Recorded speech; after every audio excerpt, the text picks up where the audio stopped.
આ જો વળવાંગડું ક્યાંય હેઠા નો બેહે ઓ પણ નાના છોકરાની જેમ. પછી ગાડીમાં બેઠા ને કે હાલ ને હવે બહુ વાતો વડા નથી કરવા. એવું બેસી ગઈ ગાડીમાં ને હોય બાપા ટાઈટ તો એવી ને હવારમાં વાત ન પૂછે. મેં કીધું ઘડીક તડકે ગાડી હાંકો ને તો મજા આવે, તડકાની ટાઈટ તો ઉડી જાય. પછી અમે આવી ગયા હતા યસ બેંકે. પ્રકાશને પૈસા નાખવાના હતા, કાંઈ રોજ રોજ પૈસા કાઢવાના ન હોય, ક્યારેક નાખવાના હોય. પછી જો ઊભા પૈસા નાખતા હતા ને હું બહાર ગાડીએ બેઠી હતી. ગાડીએ સાવી ભૂલીને ગયા હતા ને, મેં કીધું હાલ ને હું જવા દઉં ગાડી લઈને, એ ભલે વાંચે. પછી યાદ આવ્યું કે હું ગાડી લઈને જઈ ને ઘરની બદલે સીધી હોસ્પિટલે પગી જાય. પછી પૈસા નાખીને આવી ગયા ને પછી અમે નીકળી ગયા પ્રૂફની દુકાને. પ્રૂફવાળાનો ફોન આવ્યો હતો ને ત્યાં જવાનું હતું. જો ફોન આવ્યો હતો ને તોય અમારા ભાગ જવો, અમારે કાંઈ ઓછો પ્રોબ્લેમ નથી એવું છે. તો આજે દુકાન બંધ છે, હાલો હવે એમનામ ઘરે જવું પડશે પાછું.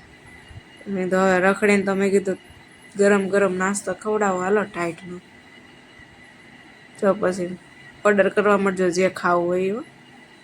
ના ના મારે ઓર્ડર કરવાનો છે, તમારે નહીં. તમારે ખાવું હોય ને તો આવજો ને ખાવા. અમે જો કેવા વાટ જોવી છે, નાસ્તાની વાટે બેઠા બેઠા. સમજો એ નાસ્તાવાળાની છોકરી આરે જો કેવી મસ્તી કરે છે. જે આને તો ગમે ત્યાં આવા જ મળી જાય હોય એની જેવા બાળકો. પછી અમારો નાસ્તો થઈ ગયો તૈયાર ને અમે ઘર ભેગા નીકળી ગયા. જો ઘરે આવીને બોલાવી દીધી બાકાજી કે ખાવાની, ભૂંહળીઓ બોલાવી દીધો. Bye bye.